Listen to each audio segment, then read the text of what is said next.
Sorry, my cat. Let me just. Ellen has a lot to say. Oh, you know they're gonna put that in. Oh, of course, they have to.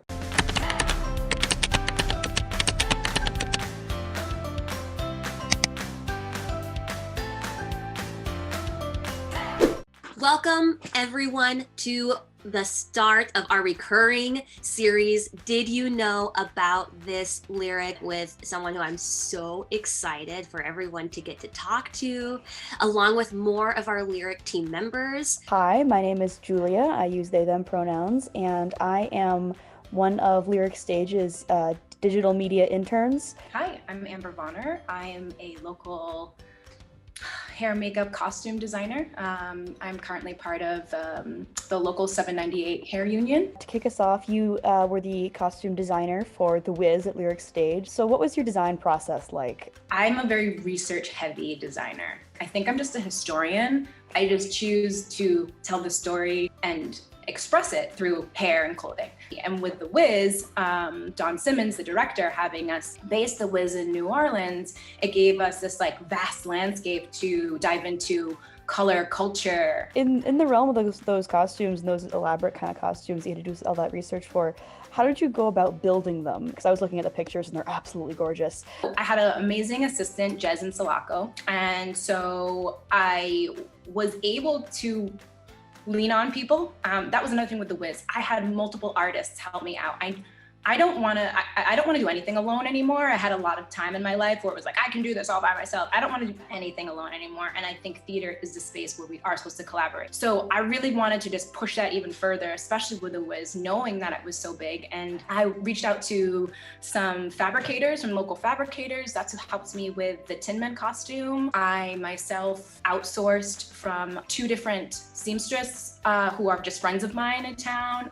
It was a symphony of different artists all around Boston who are really helping the vision that myself and Don and the actors. I know, yes, I'm the designer, but there's so many other people who are involved in this. I love to talk to the actors. They've been spending maybe a longer time on some of the deepness about their character than I have. What questions did you ask the actors? With The Wiz, it's different because sometimes I'm like, well, how old are you? You know, like those are like, I didn't really go there with this. It was, you know, there are more of these like ethereal characters. I think for The Wiz, it was more about comfort. Like, what have you come up with and how can we meet with each other to then have it come into something that's tangible. It's like for the lion, for instance, we went through like a few iterations of the tail, right? Like at first I had purchased this like atomic tail. It was remote controlled and we ended up not using it. I ended up cutting a piece of a scarf and like that was his tail.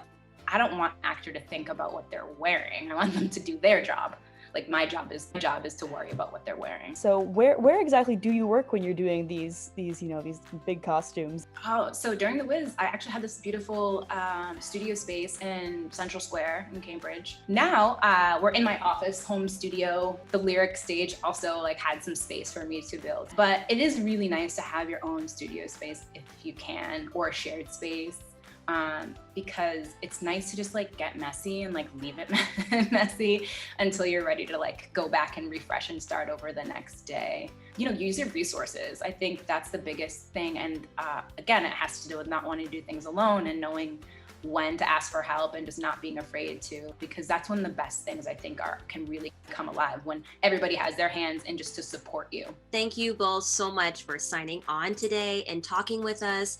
And from the bottom of my heart, we are so grateful that you two and the rest of our Lyric fam are a part of this community. So thank you so much. Great, thank you. Thanks, Julia. Thanks, Asia.